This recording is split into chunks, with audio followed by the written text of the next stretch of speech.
place. That's wonderful. Thank you all so much for being here. I'm Dr. Rita Walker. I'm going to be your moderator for the next 30 minutes, or actually 24 and a half minutes. I'm a professor of psychology at the University of Houston, clinical psychologist and author of The Unapologetic Guide to Black Mental Health. Thank you.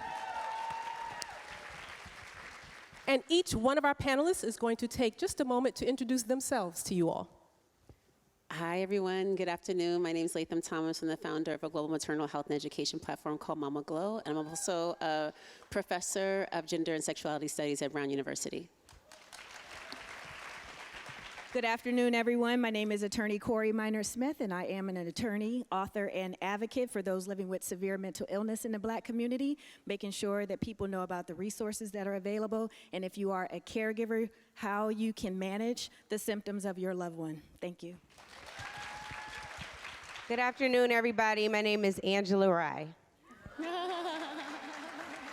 Good afternoon, everybody. I'm Elise Fox, founder of Sad Girls Club. We focus on the mental wellness within the BIPOC community and create resources that are accessible.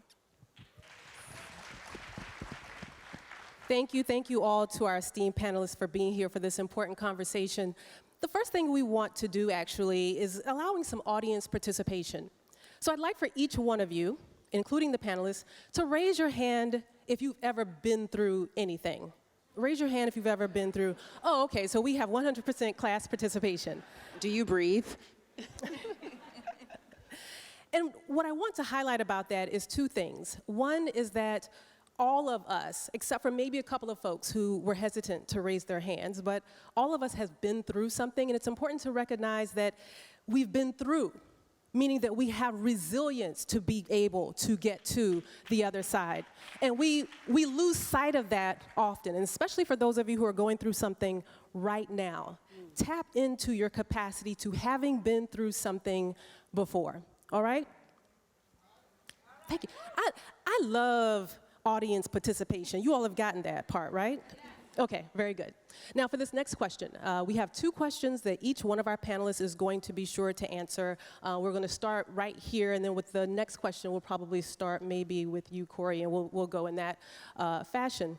But for the next question, actually, I'm going to encourage audience members to just look ahead. Don't look to your left or to your right. Just look straight ahead, okay? I'm just advising you before I ask the question. So, recognizing that a lot of people are in therapy because of individuals that they love who do not go to therapy. That's a word. It's important for us to be able to recognize this and also, as individuals, set boundaries for ourselves so that we can protect our own mental well-being, our own psychological fortitude. So let's start talking about some of the ways in which we've each set boundaries with our family members, friends, loved ones, or boundaries that you know that others have established that worked really very well. Whew, thank you for that question. I think this is a constant practice, something that I continue to work on. And there's people in my life, and particularly my maternal relationship with my mom, that tends to be very difficult. And so, you know, one thing that I practice in terms of my boundary setting is noticing like how my tempo in talking changes, how my voice and maybe like if I start to get agitated in a conversation, and then I'll bring it to a close. And I'll also, if we get into a place where it's like just where I find myself dysregulating, then I make time to make sure that what I have following that is about ease. And so like my big mantra is embracing the energy of ease. And I believe that people who love you want ease for you. And so if you have to say in this moment, the choice that I have to do is based in self-care, right? Which is the best choice for everyone involved, including myself at the center, is to get off the phone now, right? Or whatever it is that I'm engaging in. But to also put boundaries around like what those interactions look like. How long will I be on the phone, or how long will I be in a visit or something like this? And so I think because our loved ones, we don't get to choose, but we do get to choose what the interactions look like and how sustainable they are and how fruitful they are. And so for me, it's about like being an adult and mothering myself through those experiences, but also attuning to my needs individually first. Thank you, thank you. I'm not going to comment with everyone because I want us to be able to hear from you all. So Corey, go ahead and. Thank you very much. In terms of boundaries, I think it's important for us to understand who we are as a person, and I believe that people naturally navigate in and out of our lives based on different circles that we may have with us as the core. So as people, as we grow and develop, people come into your life based on your core values, the things that you want to do in your life, and they may navigate away from you based on those things. And when we go to set boundaries, we have to know what our core values are. We have to understand how we're drained when certain energies are around us. We need to understand who elevates us, and it will help us to then know how and what are the direct concrete areas that we are creating a boundary for our core. But at the same time, and I learned this with my conflicts with my own adult sons, you may be on the other side of that boundary where a person feels that you are not the one to be in their close proximity near their core. And you have to be prepared to respect that no matter who the person is. So I ask you to just manage your thoughts on that and be open and introspective, because I've also seen some very harsh posts on Instagram talking about, they outside of my boundaries. I'm not talking to that person. I'm not going to the family cookout, whatever those situations are. You don't have to be harsh in creating boundaries, but you do have to understand your own boundaries as well as when you find yourself outside of someone else's boundaries. I love what you said about the harsh boundary. My holistic therapist has said for a long time that there's a difference between a loving and a punitive boundary. And I think sometimes we get into punitive boundary setting when we feel like someone has violated us many times. And so it is a reaction to that violation rather than a response to say, what do I need right now to be my healthy best self, right? And so one of the things that I've realized is a habitual line stepper for me is my best friend in the world, a person that knows me better than anybody else, and that is my dad. Right? So Papa Rye, if you follow me on social media, y'all know Papa Rye. He is the absolute best, but my dad, in so many ways, has done so much for the culture. He will sacrifice it all. If you walk up to him right now, he has $1 in his pocket, and you're like, I need $1, it's yours. Like, there is no boundary for us. He's gonna lay it on the line for the culture. So being raised by him, I have to remind myself, I'm a Christian, I'm not proselytizing right now, but my reminder is, Jesus paid it all, so I don't have to, right? That's my boundary. Like, I'm going to do as much as I can for us, right? I'm going to make sure that I'm looking out for what my dad asked me to do sometimes, but sometimes the answer is no. Most recently, I had a great aunt pass. He would be so mad if I tell y'all don't tell him I said this. But he was asking me to do something for a Martin Luther King event. If y'all know my dad, everything is a Martin Luther King event. And I was like, Daddy, I can't come home for that. And he was pissed. Like, it was a tantrum that was happening. I know about tantrums too. I might throw some every now and then. He was so upset, and he was in the bathroom getting ready to go to my aunt's funeral, and I was grabbing my mom because we were going to leave him. So I knocked on their hotel room door, grabbed her. She wasn't quite ready, and I heard him. He will have a whole conversation with himself. He was in there. He said, I don't know why my daughter won't never do nothing for me. I was like, are you talking to me? He was not talking to me. So I was pissed, waited the whole day, and talked to him later. I was like, Daddy, it really hurt me that you told yourself that lie. Like, I wasn't even going to deal with, like, there was no substantive accuracy. I was like, it hurt me that you would tell yourself that lie. And he felt so bad. So he's like, daughter, I'm sorry. I'm never going to do that again. I love you. You do so much for me. I'm so sorry. But my point is, sometimes you can have the conversation about, because I could have went in there and be like, for real? I'm really not going to, right? And it wasn't that. It was just he was in his pain, not in his truth, and we came back around. So sometimes the boundary just has to be like, you hurt my feelings. I'm going to let you stew in that, but we're going to come back to it. Y'all all said it so beautifully.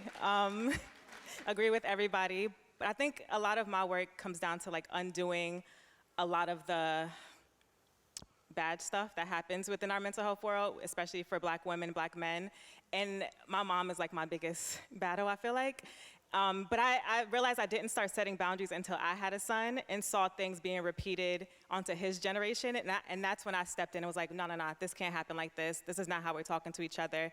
And I feel like for me, I would take a lot, and that's obviously not good, to set my own boundaries. But when I see things happening to others, especially young children, I'm like, we got to undo this. This is not how we should talk to each other. We should communicate a lot more in a healthy way, and that's going to lead to a better future. And honestly, it's the hardest thing to do, especially when it's family, because it's the people that you just want to like hug them and also strangle them at the same time.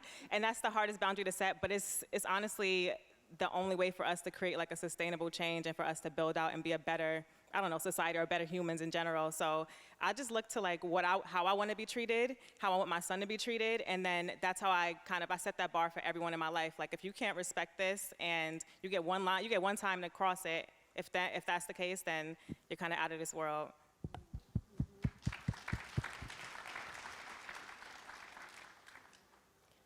So you all said a lot in there, and one of the, I think, take-home points is that there needs to be a high level of self-awareness for you and for others, knowing who they are, because oftentimes we know what other people will do. We know who our serial boundary breakers are, and we have to be able to plan and anticipate those individuals and decide how we're going to function and who we're going to be despite what those individuals may or may not be doing in the interest of our own well-being. Amen? Amen. Yes, amen.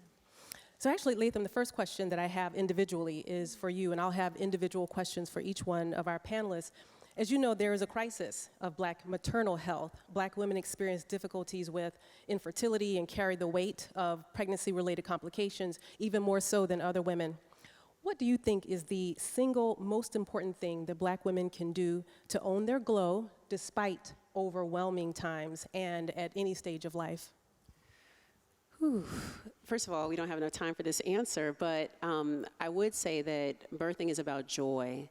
And our experiences that we have during pregnancy, and as you mentioned, pregnancy-related complications, just for like an understanding for those in the room to level set, Black women are 3 to 4 times more likely than white women to die during pregnancy or in the early postpartum period.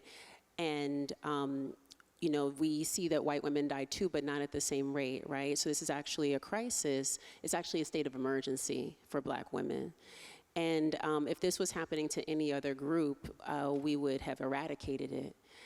Because we see what happens when there are resources and research put into healthcare, but our healthcare systems are failing us. And so part of what we need to do in the face of systems that fail is also reclaim the resources and the power of community. We were actually the people to develop what became the current medical model in this country. Our ancestors brought those techniques here, right? And so we have to privilege ourselves with also solutions that when we think about what's possible, you know, it really is about using a futurist lens, right? Which is about liberation, which is about joy, which is about centering empowerment. And also that's to protect our mental health. I wanna speak to the things that we see, like if you open up social media and you see the stories, because this is largely how we find out about what's happening, is because people end up sharing something that happened to them, an indignity, an atrocity, a near-death experience, or a death. And we see that, and it's on social, and you don't get a warning. It's in your face, just like the lynchings of our men and our women are in our face. You would never seen white bodies strewn around social media in this way. And in fact, we're the only people that happens to. And it doesn't protect us. In fact, it signals to us that this can happen to you. And so when Black women die and we hear about this, it signals to every single one of us that this can happen to you. It makes us feel like our capacity is diminished. It makes us feel like something's wrong with us as a collective, and it's not. We're actually the most powerful people on the planet. Everyone comes from us. Thank you. Yeah, so that's it. Thank you for that. The next question is for Angela Rye, bringer of truth to all things. What do you see as the connection or the relationship between truth-telling and mental health for Black women? And what can we do more of to embrace this art form? Yeah, I think so often we see truth as just what is spoken.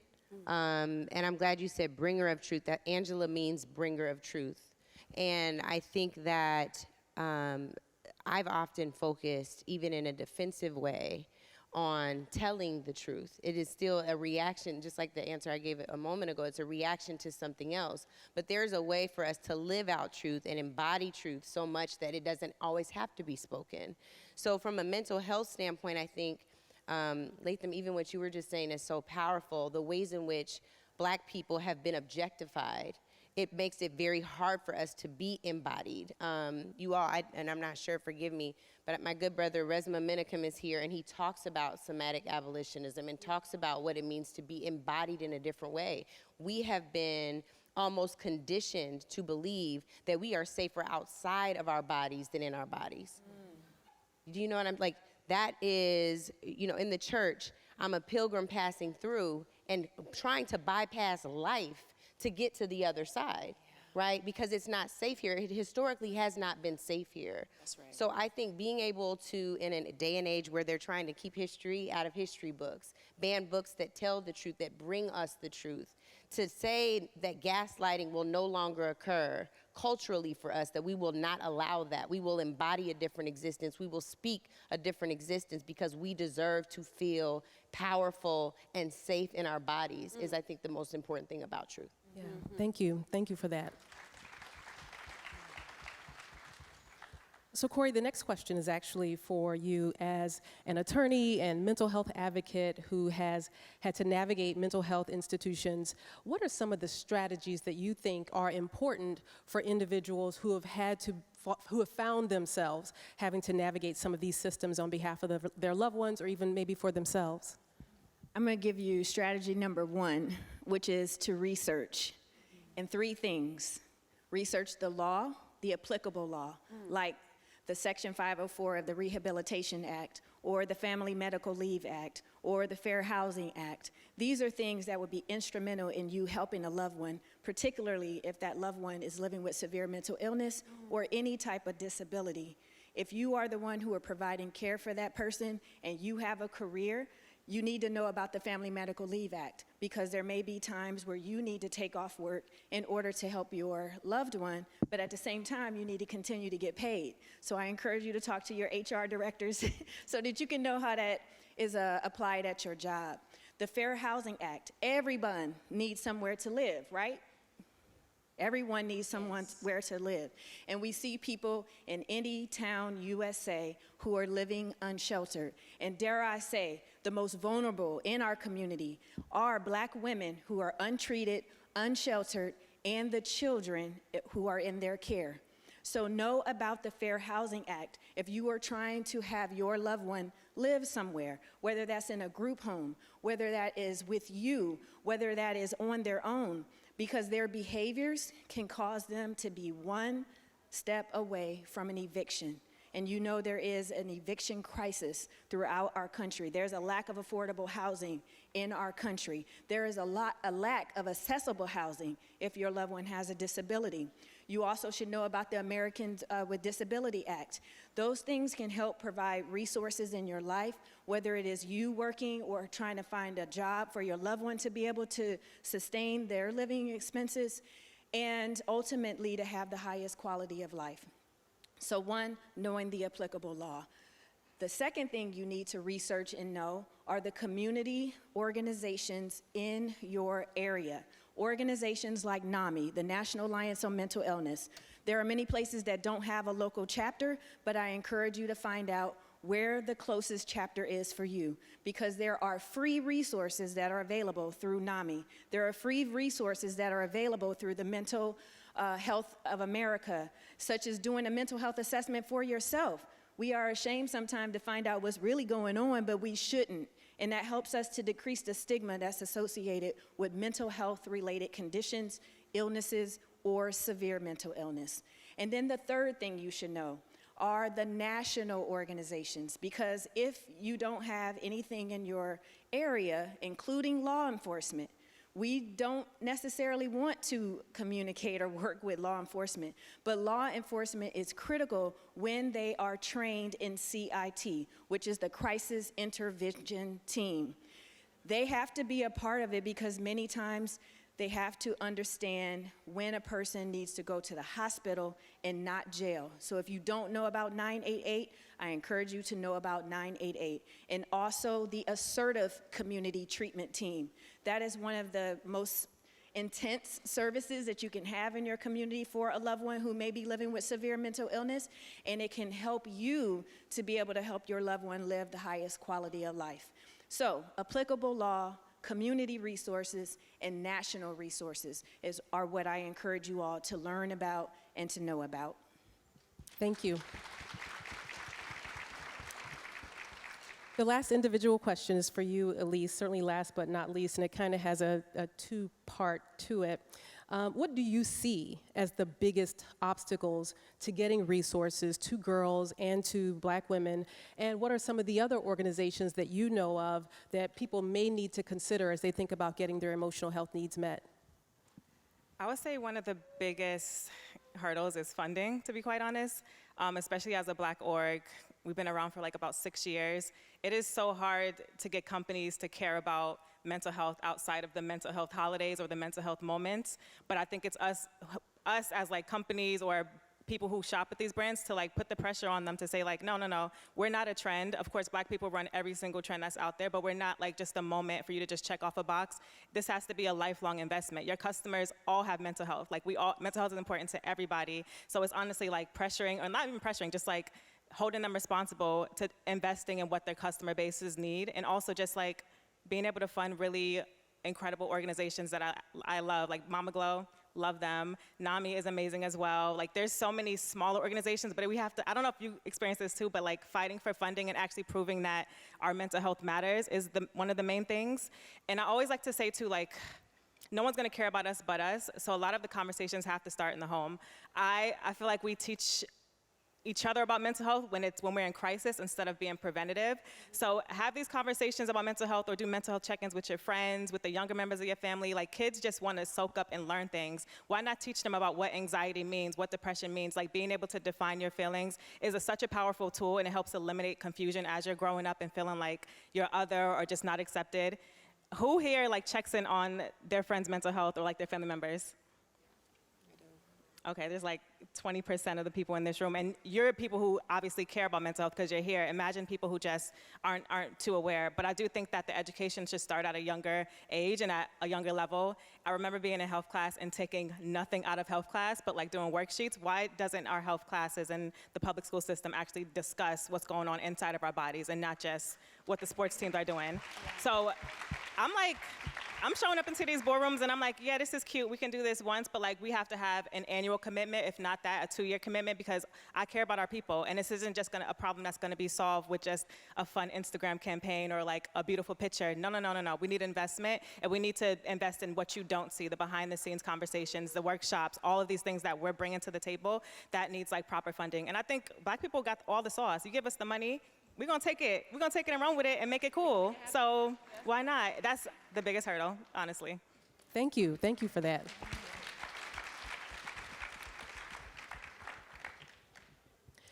So in about 30 to 40 seconds or less, and we are gonna start on the end and come back this way. As you all were thinking about this conversation and thinking about Black women and everyone who loves Black women, what did you consider as the most important message that you would want for the audience to take away today? 30 seconds? I would say, it sounds so corny, like don't laugh, it's so corny. But like we honestly have everything we need within ourselves to do better and to kind of create a better world. Like we have the power, not necessarily the knowledge is out there, but we have to honestly pour into ourselves, because no one's gonna do it for us first. And that's like the harsh reality, is like no one's gonna pour into us first. We have to do it for ourselves and continue pouring into others after. And I feel like that's the most grassroots, easy way to like build a change.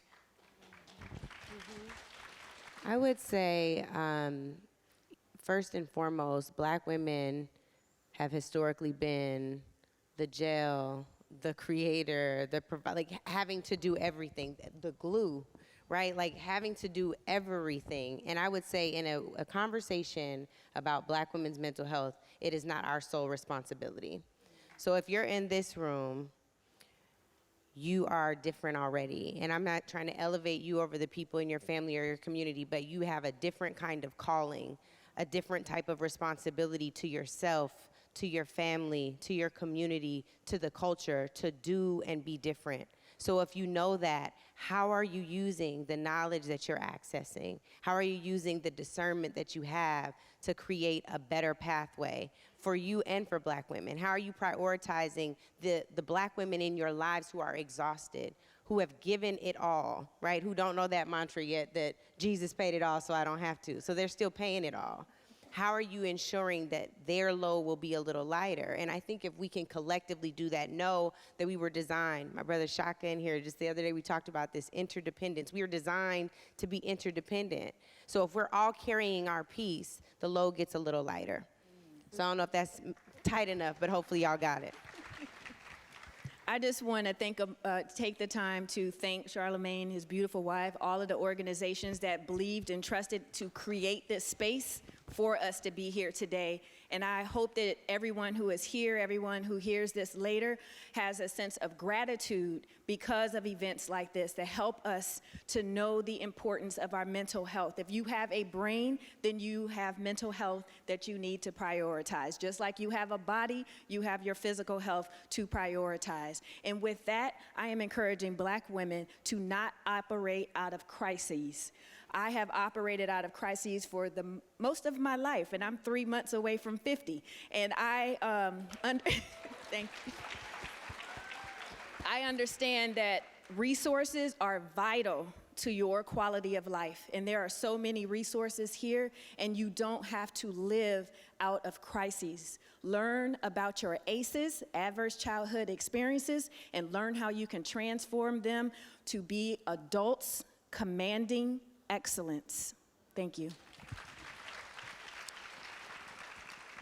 I also want to say thank you and also encourage everybody that's in this room right now to open their phones and to spread the word on social media, because the only reason that events like this grow bigger and continue to affect people and that we could even take this on the road is because you also share the impact of what you are learning. So please all do that right now.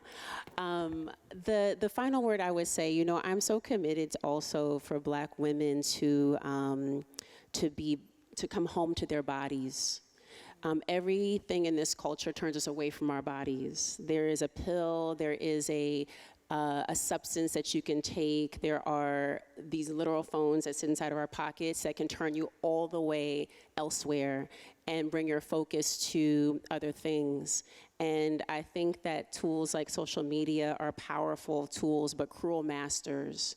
And so the importance of us coming back to our bodies, embodiment, as Angela said, is so important because that your body is the arbiter of safety.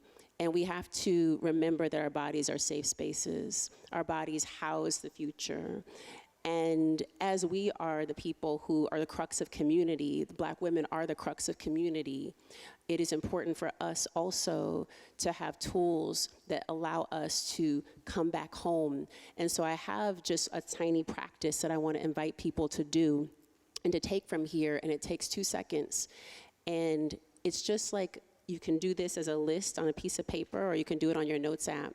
And I want you to ask yourself in every interaction, does this tire me or does this inspire me? Does it tire me or does it inspire me? And look to see what comes up in your body. Look to see if there's anxiety, if there's ease, if the butterflies are flying, but they ain't flying in formation. Right? Notice what happens, right? And be in a state of flow. Because we get to return to that, because that's actually our birthright. And so I really that's where I want to see Black women. And that's when we get to a place where we feel back home. And so that's an invitation, right? Does it tire me? Does it inspire me? And let that be your mantra so that you can guide yourself to a place where you can reclaim ease. Thank you. I would actually add, does it tire me or inspire me, connect also to boundaries. Absolutely. Because that's how you weed asked, it all out. Yeah. Yeah. So if it tires you, no. If it inspires you, Yes. I don't know who I'm An talking emphatic to, yes, but that's for yeah. somebody. Thank you all so very much. Can you all thank our panelists?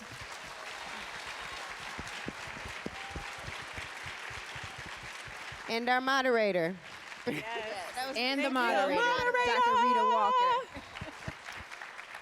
I will ask you all to do one thing as we are, in fact, out of time, but I do hope that you are inspired, that you feel connected to your pew partner, that you have gained some new knowledge. And if you could take just a moment, if you saw one of the boards outside, it talked about intention. If you could take just a moment, because there's been a lot of information shared here today, and just think of one intention for yourself, something that you will do or do differently when you leave here today. Just take 5-10 seconds. Close your eyes if you need to. I see some of you all looking at me. I'm gonna close my eyes. Thank you all so much for your patience, and thank you also for being such a wonderfully engaged audience. You all have a good rest of the day.